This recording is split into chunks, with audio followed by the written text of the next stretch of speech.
Let's say a word about dreams.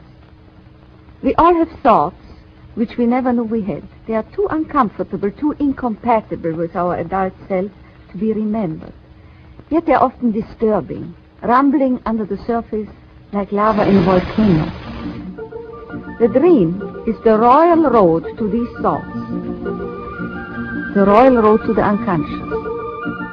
This is the story of how Sigmund Freud's ideas about the unconscious mind were used by those in power in post-war America to try and control the masses.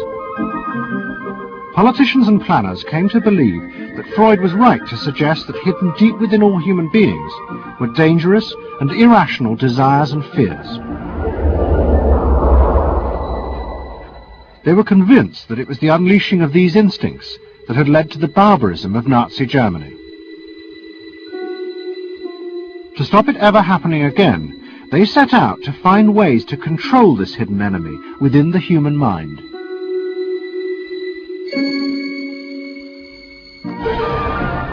At the heart of the story are Sigmund Freud's daughter Anna and his nephew Edward Bernays, who had invented the profession of public relations. Their ideas were used by the US government, big business, and the CIA to develop techniques to manage and control the minds of the American people.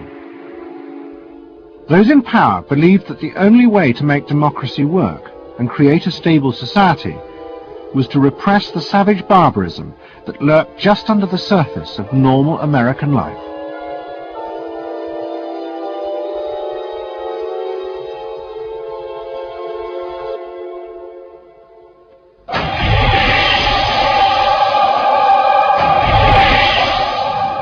The story begins in the middle of the fierce fighting of the Second World War. As the fighting intensified, the American army was faced by an extraordinary number of mental breakdowns among its troops. 49% of all soldiers evacuated from combat were sent back because they suffered from mental problems. In desperation, the army turned to the new ideas of psychoanalysis.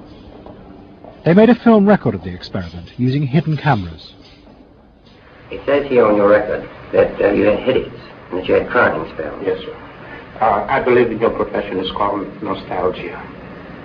In other words, homesickness. Yes, sir. Mm-hmm. It was induced when, shortly before the war, I received the picture of my sweetheart. Yes.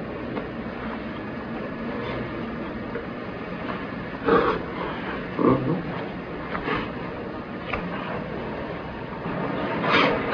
I'm sorry, I can't continue. That's all right. It was the first time that anyone had paid such attention to the feelings and anxieties of ordinary people. At the heart of the experiment were a number of refugee psychoanalysts from Central Europe. They worked with American psychiatrists to guide and shape the project. When I first came to America, I worked in the psychiatric service with soldiers trying to rehabilitate them. And I traveled in the train from the East Coast to the West Coast. I was enormously curious what goes on in all of those little towns that the train is passing. After my years in the army, I knew exactly what everybody was doing in the little towns, because I saw so many people who came from there, and I understood their aspirations, their disappointments, and so forth. So it was as if somebody invited me to a privileged tour into the inner soul of America. I'm not doing this deliberately, so Of course please you're believe me. not. I do believe you. A display of emotion is sometimes very helpful. I hope so, sir. Sure, it gets it off your chest. Well, sir, to be perfectly honest with you, I'm very much in love with my sweetheart. She has been the one person that gave me a sense of importance, and that through her cooperation with me, we were able to surmount so many obstacles. Take it easy now. Just talk to The psychoanalysts used techniques developed by Freud to take the men back into their past. They became convinced that the breakdowns were not the direct result of fighting. The stress of combat had merely triggered old childhood memories. What is it? These were memories of the men's own violent feelings and desires, which they had repressed because they were too frightening. Think deeply. Let's go back. When was it you... To the psychoanalysts, it was overwhelming proof of Freud's theory that underneath human beings were driven by primitive, irrational forces. You understand? World War II was a major shattering experience because I discovered the enormous role of the irrational in the lives of most people. That I can say, that I learned, that the ratio between the irrational and the rational in America is very much in favor of the irrational. That there is much greater unhappiness, much more suffering, much more. A sadder country than one would imagine it from the advertisements that you get. A much more problematic country. Victory in the Second World War was celebrated as a triumph of democracy. But in private, many policymakers were worried about the implications of the analysis of the soldiers. It seemed to show that underneath every American were irrational, violent drives. What had happened in Germany seemed to bear this out. The complicity of so many ordinary Germans in mass killings during the war showed just how easily these forces could break through and overwhelm democracy.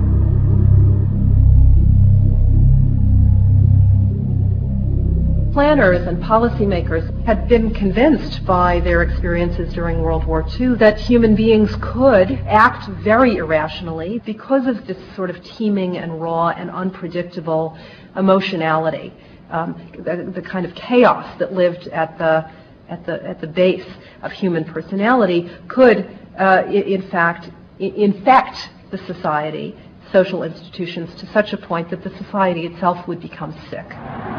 That's what they believe happened in Germany, in which the irrational, the anti-democratic, went wild.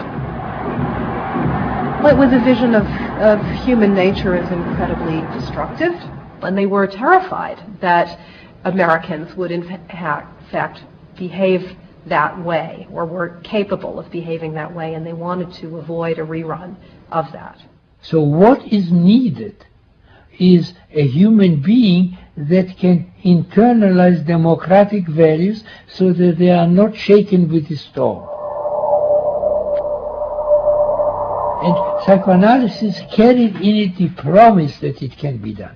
It opened up new vistas as to how the inner structure of the human being can be changed so that he becomes a more vital, free supporter and maintainer of democracy.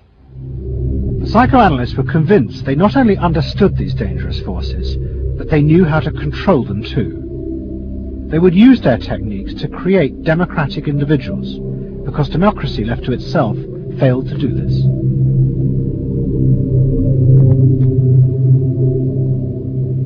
The source of this idea was not only Sigmund Freud, but his youngest daughter, Anna. She had fled with her father to London before the outbreak of war, and after he died, Anna Freud became the acknowledged leader of the world psychoanalytic movement. She saw her job as to fulfill her father's dream of making his ideas accepted throughout the world. At the center of the Freud movement stood Tante Anna, because she managed to work herself into that position. She was recognized as that, and not just because she was the daughter. She worked on that. She was rather forbidding. She was not, to me, a warm person, not an aunt you could kiss or put your arms around. Not at all. And her whole life rotated around the spreading of psychoanalysis. Freud himself had seen the role of psychoanalysis as allowing people to understand their unconscious drives. But Anna Freud believed it was possible to teach individuals how to control these inner forces. She had come to believe this through analyzing children, above all the children of her close friend, Dorothy Burlingham. Dorothy Burlingham was an American millionairess who in the 1920s fled a failed marriage and brought her children to Anna Freud in Vienna.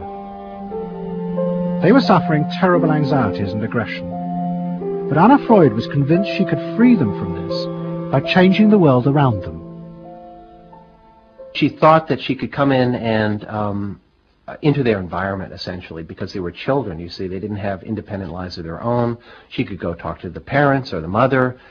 She could go to the schools. She could influence their real world, the actual external world, to change their lives and to help them.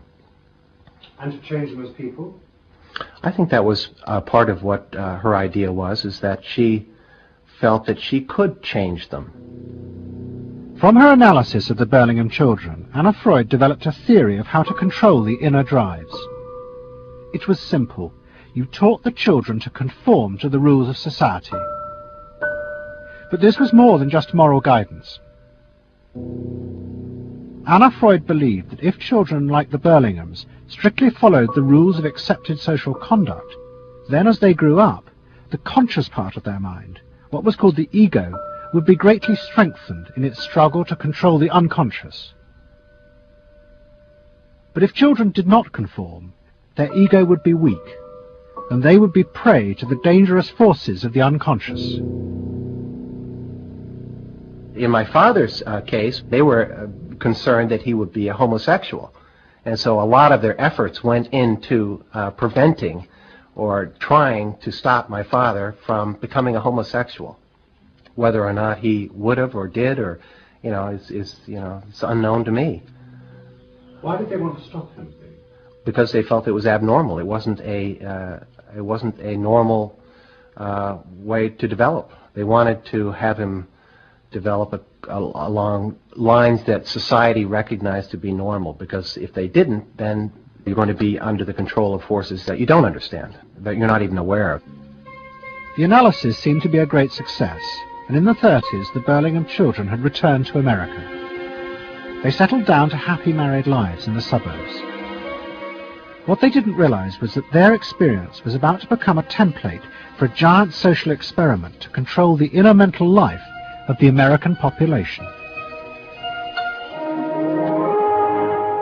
In 1946, President Truman signed the National Mental Health Act. It had been born directly out of the wartime discoveries by psychoanalysts that millions of Americans who had been drafted suffered hidden anxieties and fears. The aim of the act was to deal with this invisible threat to society. Shocked by the appalling percentage of the emotionally unstable revealed by the World War II draft figures, Congress in 1946 passed the National Mental Health Act, which recognized for the first time that mental illness was a national problem.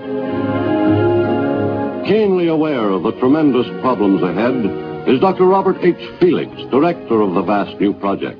A primary objective of the National Mental Health Program is to increase our fund of scientific knowledge about mental health and about mental illness.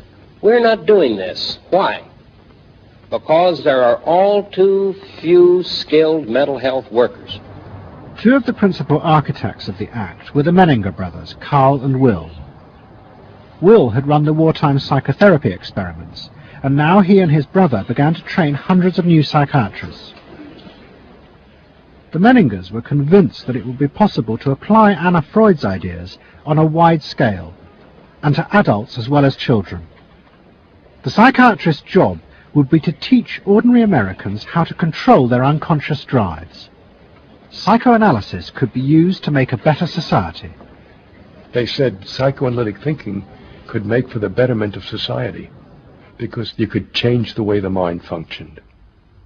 And you could take the ways in which people did hurtful things to themselves and others and alter them by enlarging their understanding. And this was the vision psychoanalysis brought.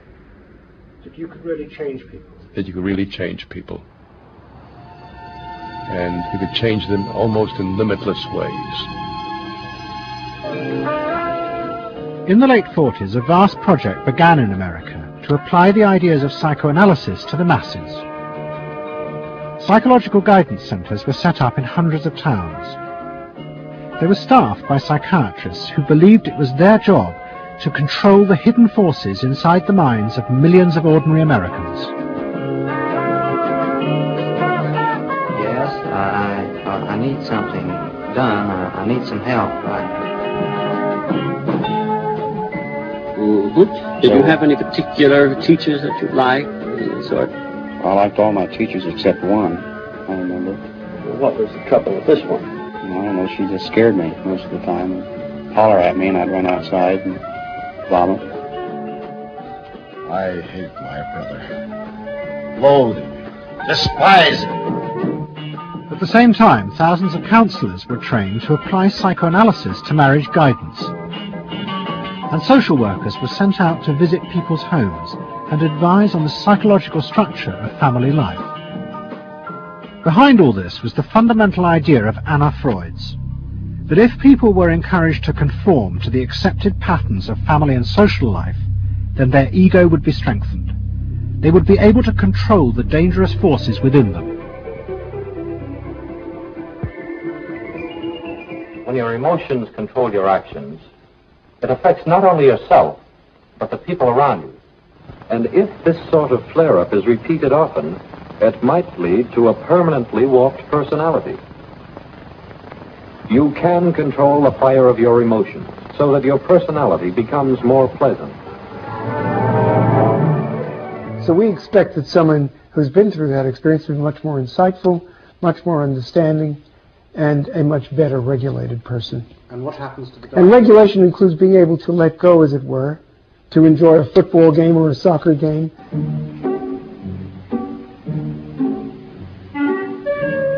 A more understanding, yes, rational, but also appropriately emotional person. The regulatory aspects of the human mind would really be in charge. Instead of being overwhelmed by our passions and by our darker impulses. That one would be master or mistress of one's own passions. They just felt that the road to happiness was in adapting to the external world in which they lived.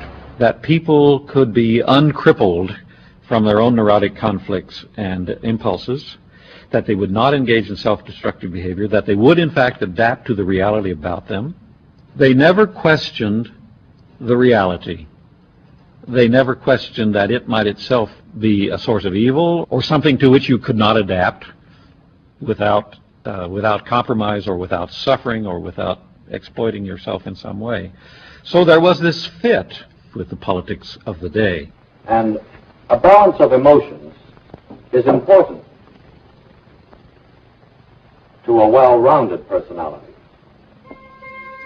But it was only the beginning of the rise to power of psychoanalysis in America. Psychoanalysts were about to move into big business and use their techniques not just to create model citizens, but model consumers. Last week's episode showed how Freud's American nephew, Edward Bernays, had been the first to convince American corporations that they could sell products by connecting them with people's unconscious feelings. But now, a group of psychoanalysts were going to take what Bernays had begun and invent a whole range of techniques to get inside and manage the unconscious mind of the consumer. They were led by Ernest Dichter. Dichter had practiced next door to Freud in Vienna, but he had come to America and set up the Institute for Motivational Research in an old mansion north of New York. This is the Institute for Motivational Research, a place devoted to the intriguing business of finding out why people behave as they do, why they buy as they do, why they respond to advertising as they do. And this is Dr. Ernest Dichter. We don't go out and ask directly, why do you buy, why don't you? What we try to do instead is to understand the total personality, the self-image of the customer. We use all the resources of modern social sciences. It opens up some stimulating psychological techniques for selling any new product. Like the other psychoanalysts, Dichter believed that American citizens were fundamentally irrational beings. They could not be trusted. Their real reasons for buying products were rooted in unconscious desires and feelings. And Dichter wanted to find ways to uncover what he called the secret self of the American consumer. He was trying to get out of people's mind the unconscious motivations that they had for purchasing. These could be sexual, they could be psychological, they could be sociological, they could be a demand for status, a demand for recognition. There were things that people couldn't verbalize or wouldn't verbalize because they were too secret to them. They were too much a part of their nature, and they would be embarrassed. They would be embarrassed if they came out and said things like this. He would interview people, but not ask them direct questions, but let them talk freely like you do in psychoanalysis. And that was his background. And so he said, why can't we have a group therapy session about products? All right? And so Dichter built this room up above his garage, and he said we can have psychoanalysis of products. They can actually act out and verbalize their wants and needs. What we're going to do is try a couple of these salad dressings. So let's see what happens. Here is our typical housewife. She doesn't follow the instructions. And they could be observed and watched, and other people could comment, and they could talk about it, and everybody could join in. He was the first to do this. This was absolutely the first thing that was ever done. And he had a movie projector up there where you could show advertisements and things like that, and people could react to them. And he invented the whole technique for mining the unconscious about the hidden psychological wants that people had about products. This became the focus group. It worked! Dichter's breakthrough came with a focus group study he did for Betty Crocker Foods. Like many food manufacturers in the early 50s, they had invented a new range of instant convenience foods. But although consumers had told market researchers they would welcome the idea, in fact they were refusing to buy them. The worst problem was the Betty Crocker cake mix. Dichter did a series of focus groups where housewives free associated about the cake mix. He concluded that they felt unconscious guilt at the new image being promoted of ease and convenience. In other words, he understood that the barrier to the consumption of the product was the housewife's feeling of guilt about using it. They basically, on one hand, wanted to make it easy for themselves, but they felt guilty about it. So what you've got to do in those circumstances is remove the barrier being guilt. The way to do that is to give the housewife a greater sense of participation. And how do you do that? By adding an egg. Simple as that. As simple as that. Dichter told Betty Crocker to put an instruction on the packet that the housewife should add an egg. It would be an unconscious symbol, he said, of the housewife mixing in her own eggs as a gift to her husband, and so would lessen the guilt. Betty Crocker did it, and the sales soared. My cake is ready. The consumer may have basic needs that the consumer himself or herself doesn't fully understand. You have to know what those needs are in order to fully exploit the consumer. Is it wrong to give people what they want by taking away their defenses, helping remove their defenses? It seems so much longer than last year. It is. Nearly 4 inches longer in some models. Oh! Dichter's success led to a rush by corporations and advertising agencies to employ psychoanalysts. They became known as the Depth Boys, and they promised to show companies how to make millions by connecting their products with people's hidden desires. Dichter himself became a millionaire, famous for inventing slogans like "a tiger in your tank." Even the marketing of the Barbie doll came from a children's focus group. And so it goes. But Dichter was convinced that this was far more than just selling. Like Anna Freud, he believed that the environment could be used to strengthen the human personality. And products have the power both to sate inner desires and give people a feeling of common identity with those around them. It was a strategy for creating a stable society. Dichter called it the strategy of desire. To understand a stable citizen, You have to know that modern man quite often tries to work off his frustrations by spending on self-gratification. Modern man is eternally ready to fill out his self-image by purchasing products which complement it. If you identify yourself with a product, it can have a therapeutic value.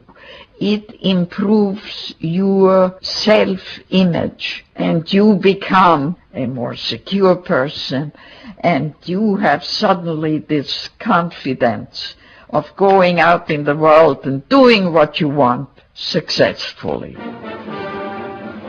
Bernard believes that that would then improve the whole of our society and become the best society on this planet.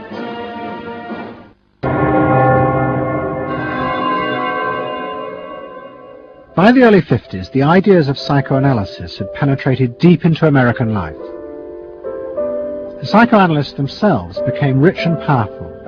Many had consulting rooms overlooking Central Park in New York. Politicians and famous writers like Arthur Miller and Tennessee Williams became their patients. They were seeking not just help, but to understand the hidden roots of human behavior. We were sought after. Washington was interested in what we think. You know, the important writers, important politicians were undergoing psychoanalysis. It was, we had waiting lists because there were so many patients that wanted to be analyzed. So it gave us a little bit of a swellhead. And as the psychoanalysts' ideas took hold in America, a new elite began to emerge in politics, social planning, and in business. What linked this elite was the assumption that the masses were fundamentally irrational. To make a free market democracy like America work, one had to use psychological techniques to control mass irrationality. They actually believed that this elite was necessary because individual citizens were not capable, if left alone, of being democratic citizens. The elite was necessary in order to create the conditions that would produce individuals capable of behaving as a good consumer and also behaving as a democratic citizen. They didn't see their activities as anti-democratic, as undermining the capacity of individual citizens for democracy. Quite the opposite. They understood that they were creating the conditions for democracy's survival and future. The rise of psychoanalysis to power in America was an extraordinary triumph for Anna Freud and her tireless promotion of her ideas. She remained in England, living with Dorothy Burlingham. On the surface, it was an idyllic life. She and Dorothy had bought a weekend cottage on the Suffolk coast. And in the summers, Dorothy's children came from America to visit with the grandchildren. But underneath, things were going badly wrong. Both Bob and Mabby Burlingham, who Anna Freud had analysed in the 1930s, had suffered personal breakdowns, and their marriages were collapsing. Bob was drinking heavily, and Mabby suffered terrible anxieties. The real reasons for the visits to England were yet more analysis with Anna Freud. Well, the problem was that it didn't look very good, did it? Because here you have somebody who's having nervous breakdowns and is having alcoholic binges. And this is not exactly, doesn't really sit well. Well, you know, from a humane standpoint, obviously this is not desirable. You know, you want to help these people. But it also had the wider ramifications of everybody in analysis, in analytic circles, knew that Bob and Mabby were guinea pigs. They were the living proof that this was a wonderful process. It was very much swept under the rug. It really didn't get out. I mean, these people had such, their power and influence was such that, you know, you were very careful. Anna Freud was a very powerful person, and you were the grandchildren, and she knew a great deal more than you did about what went on in your parents' lives and so forth. It was not something you were going to tangle with, and you were a product of the whole situation. But at the same time, we all knew that something was really out of whack. As she grew older, she became more and more important, didn't she? Politically and scientifically, but she didn't know when to stop. She was a bit too righteous. What she did was always the thing, and she would never, to my knowledge, acknowledge that she could make a mistake or be wrong. That is my feeling. But the power and influence of the Freud family in America was about to grow even more. Politicians were about to turn to Anna Freud's cousin, Edward Bernays, for help in a time of crisis. He was going to manipulate the inner feelings and fears of the masses to help America's politicians fight the Cold War. I don't mean to say, and no one can say to you, that there are no dangers. Of course there are risks if we are not vigilant. But we do not have to be hysterical. In 1953, the Soviet Union exploded its first hydrogen bomb, and the fear of nuclear war and communism gripped the United States.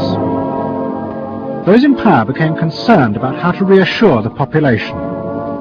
Committees were set up and public information films made, appealing for calm in the face of new threats, like nuclear fallout.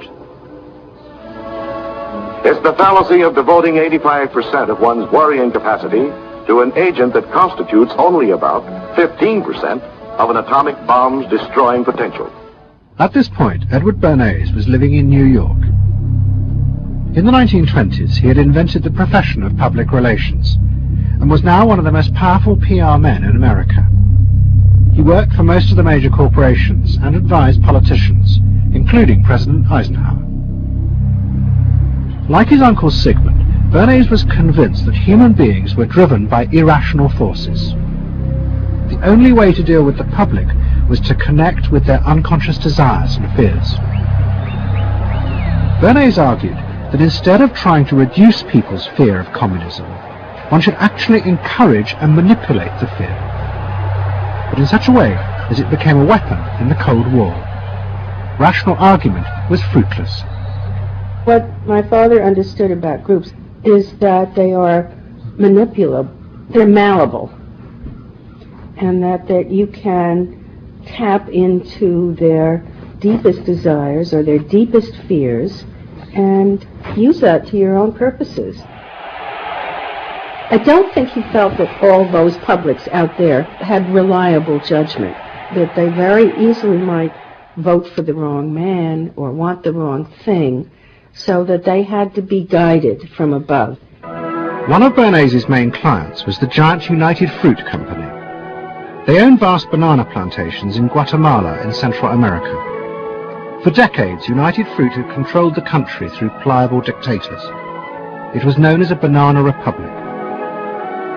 But in 1950, a young officer, Colonel Arbenz, was elected president. He promised to remove United Fruit's control over the country. And in 1953, he announced the government would take over much of their land.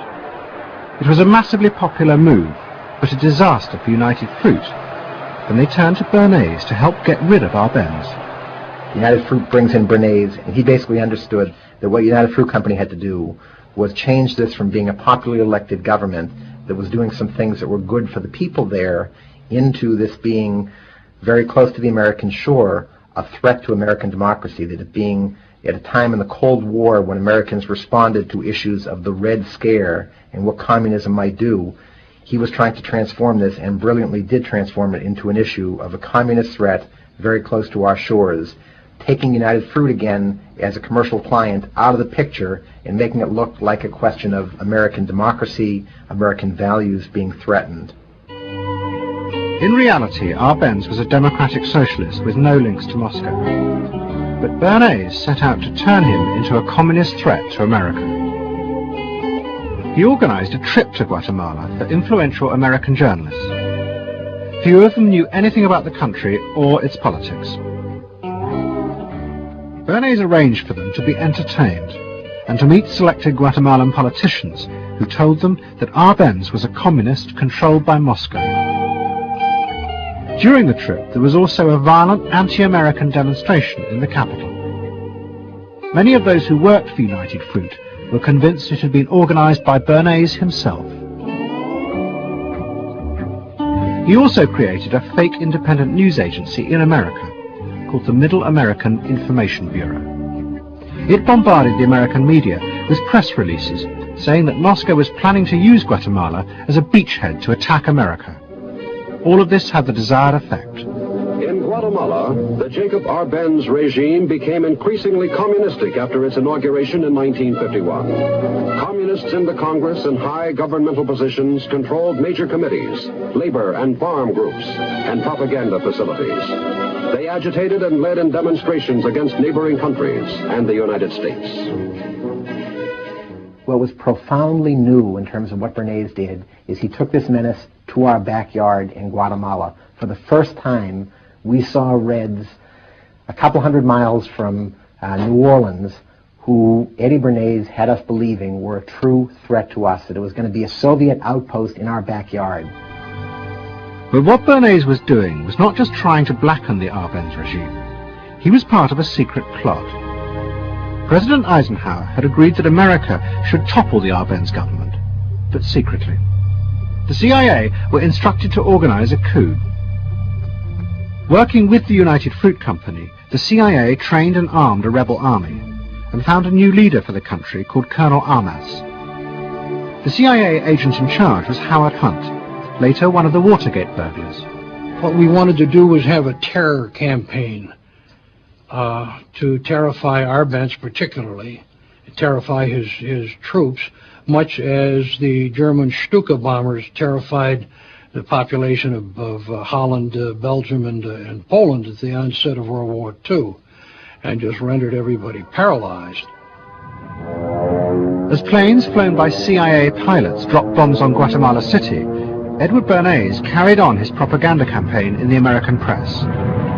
He was preparing the American population to see this as the liberation of Guatemala by freedom fighters for democracy. He totally understood that the coup would happen when the public and the press, when conditions in the public and the press allowed for a coup to happen, and he created those conditions. He was totally savvy in terms of just what he was helping create there in terms of this overthrow. But ultimately he was reshaping reality, reshaping public opinion in a way that's undemocratic and manipulative.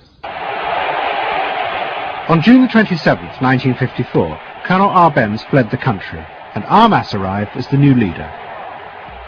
Within months, Vice President Nixon visited Guatemala. In an event staged by United Fruit's PR department, he was shown piles of Marxist literature that had been found, it was said, in the presidential palace. This is the first time in the history of the world that the communist government has been overthrown by the people. And for that we congratulate you and the people of Guatemala for the support they have given. And we are sure that under your leadership, supported by the people whom I have met by the hundreds on my visit to Guatemala, that Guatemala is going to enter a new era in which there will be prosperity for the people together with liberty for the people. Thank you very much for allowing us to see this exhibit of communism in Guatemala. You're welcome. And for dinner, see what Mother has for dessert. Banana gingerbread shortcake. Just another of the many tempting ways in which this nutritious fruit can be prepared. So now that you've seen where bananas come from before they reach your table, our journey to Banana Land is ended. We hope you enjoyed the trip. We know you like bananas. Bernays had manipulated the American people, but he had done so because he, like many others at the time, believed that the interests of business and the interests of America were indivisible, especially when faced with the threat of communism. But Bernays was convinced that to explain this rationally to the American people was impossible, because they were not rational. Instead, one had to touch on their inner fears and manipulate them in the interests of a higher truth. He called it the engineering of consent. He was doing it for the American way of life, and to which he was devoted, sincerely devoted, and yet he felt the people were really pretty stupid. And that's the paradox. If you don't leave it up to the people themselves, but force them to choose what you want them to choose, however subtly, then it's not democracy anymore. It's something else. It's being told what to do. It's that old authoritarian thing. But the idea that it was necessary to manipulate the inner feelings of the American population in the interests of fighting the Cold War now began to take root in Washington. Above all, in the CIA, who were going to take it much further. They were concerned that the Soviets were experimenting with psychological methods to actually alter the memories and feelings of people, the aim being to produce more controllable citizens. It was known as brainwashing.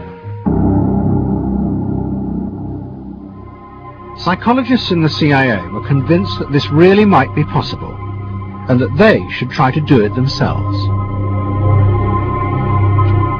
The image of the human being that was being built up at that particular time was that there was a great deal of vulnerability in every human being, and that vulnerability could be manipulated to program somebody to be something that I wanted them to be, and they didn't want to be. That you could manipulate people in such a way that they could be automatons, if you will, for whatever your own purposes were. This was the image that people thought was possible. In the late 50s, the CIA poured millions of dollars into the psychology departments of universities across America. They were secretly funding experiments on how to alter and control the inner drives of human beings. The most notorious of these experiments was run by the head of the American Psychiatric Association, Dr. Ewan Cameron.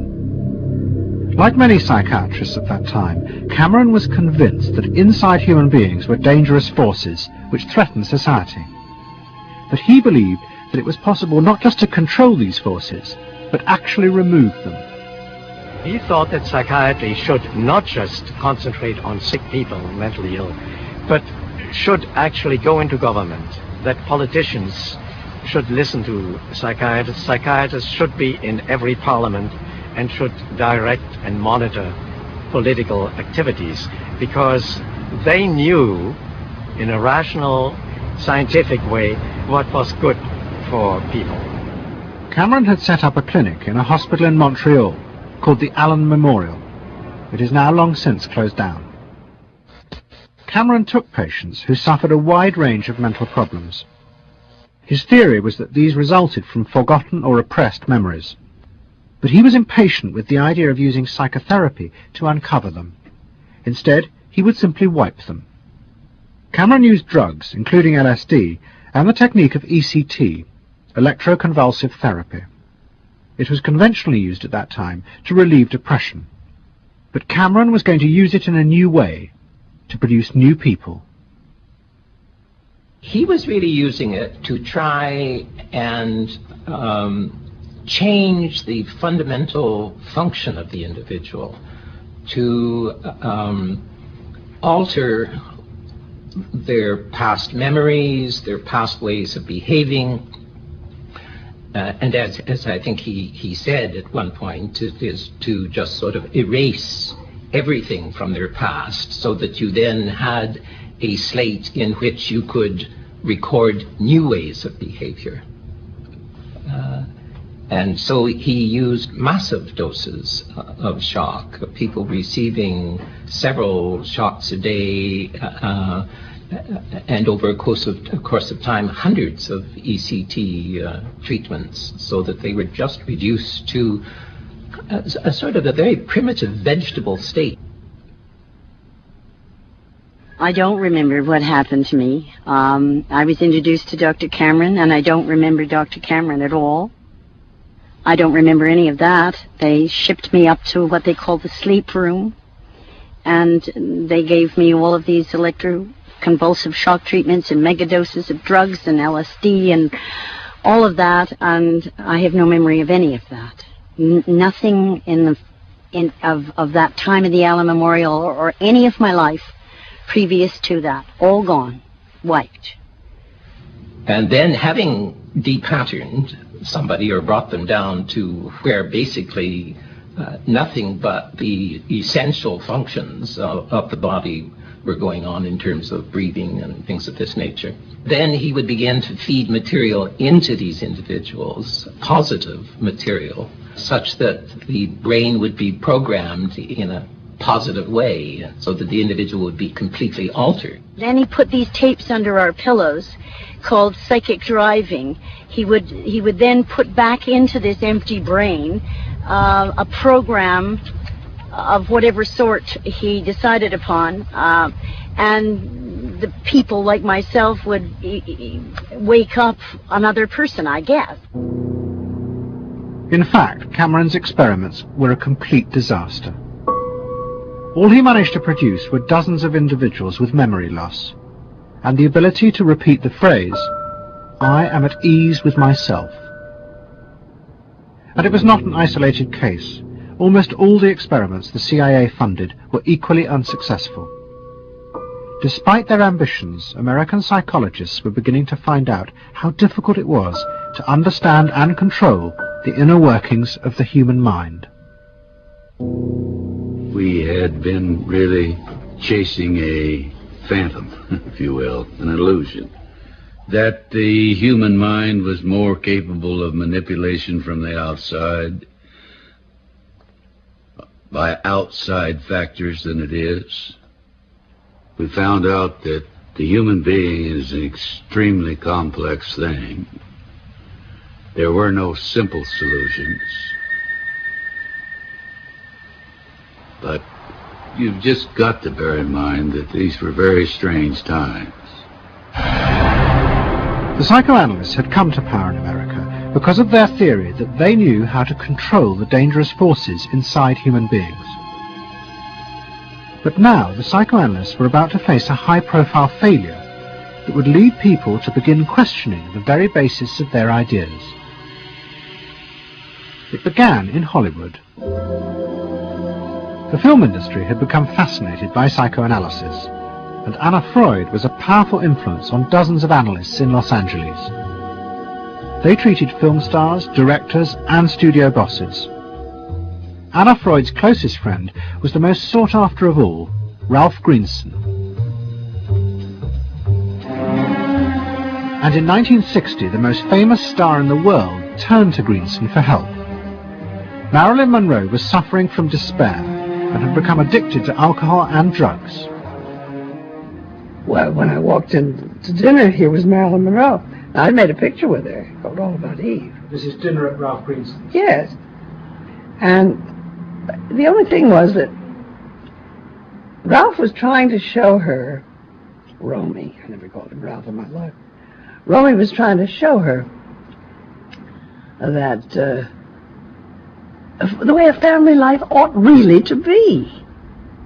So we were walking the dog after us. I said, "What the hell are you doing here?" I said, "You never asked me to dinner." And he said, "You weren't that sick."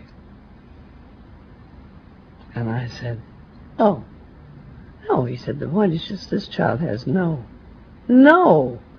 frame of reference. In other words, she doesn't know what the goal is." What Greenson did was follow Anna Freud's theory. If Marilyn Monroe could be taught to conform to what society considered a normal pattern of life, that would help her ego control her inner destructive urges. But Greenson pushed it to an extreme. He persuaded Monroe to move into a house nearby that was decorated like his own. He then took her into his own family life, and he, his wife, and his daughter played at being Monroe's own family. Greenson himself would become the model of conformity. And so this someone whom she regarded as important and whom she idealized, if he turned out to be a very gratifying father figure, her ego would benefit from that. That was the theory. His wife and children, everyone was involved, yeah. They were strengthening the person. They were strengthening the mind. They were strengthening the agent that controls inner life against adversity, against insufficiency, against too much frustration. So that Marilyn Monroe would no longer be a helpless person looking for love. She'd have enough love. But despite all his efforts, Greenson was unable to help Marilyn Monroe.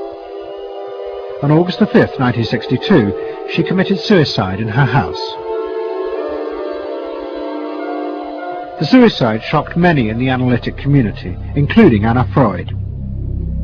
And high-profile figures in American life, who had previously been enthusiasts for psychoanalysis, now began to question why psychoanalysis had become so powerful in America.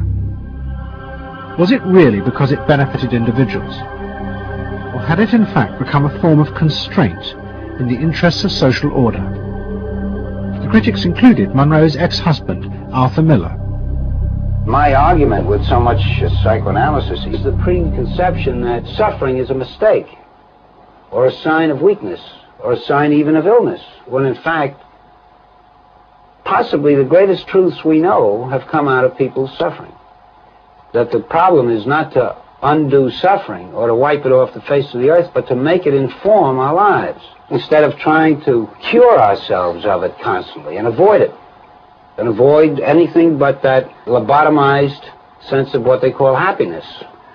There's too much of an attempt, it seems to me, to think in terms of controlling man rather than freeing him, of defining him rather than letting him go. Mm-hmm. And it's part of the whole ideology of this age, which is power mad.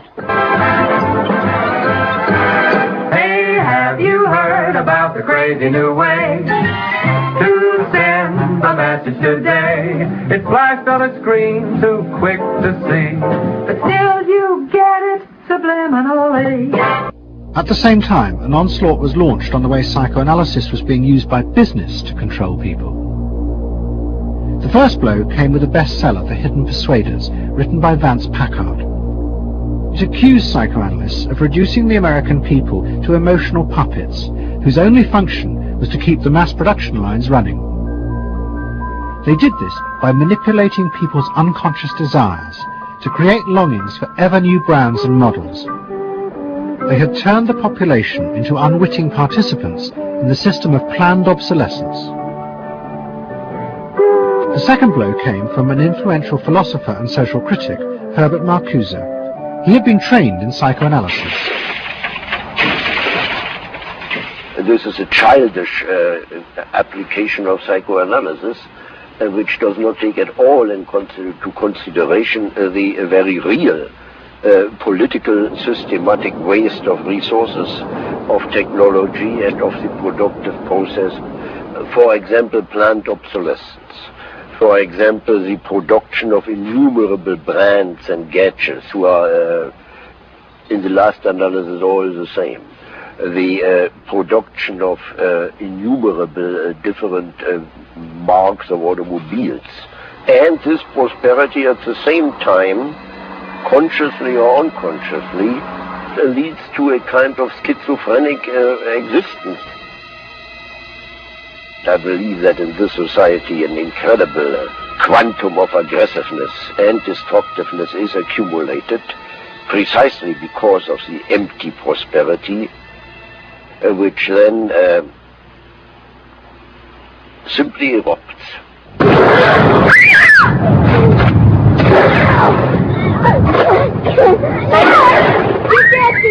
Marcuse's argument was not simply that psychoanalysis had been used for corrupt purposes. It was more fundamental. Marcuse said that the very idea that you needed to control people was wrong. Human beings did have inner emotional drives, but they were not inherently violent or evil. It was society that made these drives dangerous by repressing and distorting them. Anna Freud and her followers had increased that repression by trying to make people conform to society. In so doing, they made people more dangerous, not less. Marcuse challenged that social world, and he said that's a world that should not be adapted to.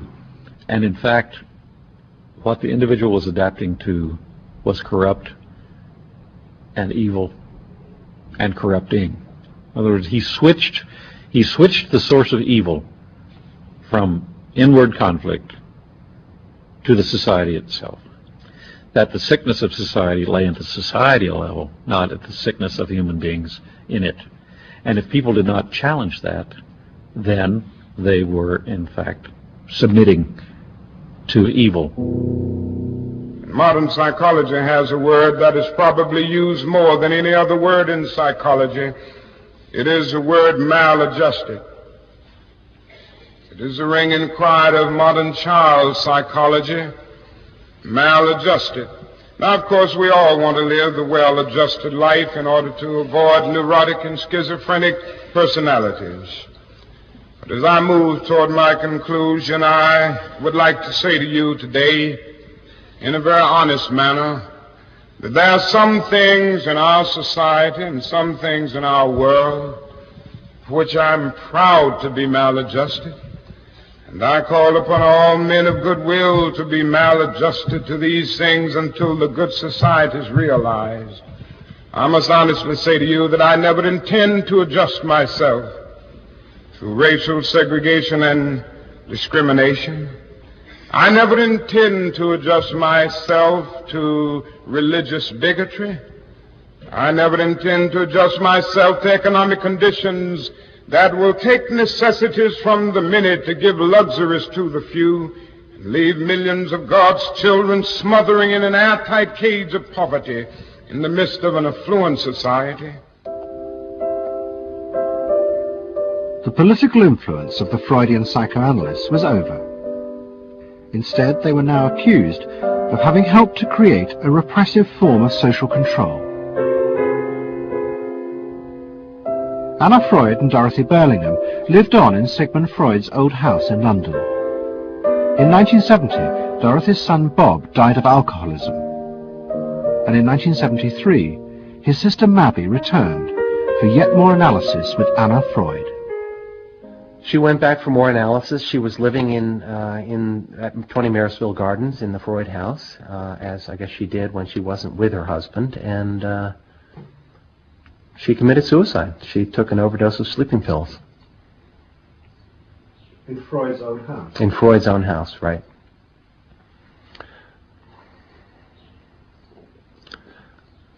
So, I mean, the obvious, there are a lot of implications that one can draw from that, and I just think she happened to reach the end of the rope there. Although it would seem to be a very pointed act. Obviously, suicide is a very politicized act, and to do it in Sigmund Freud's own house is certainly different from doing it in Riverdale back in New York.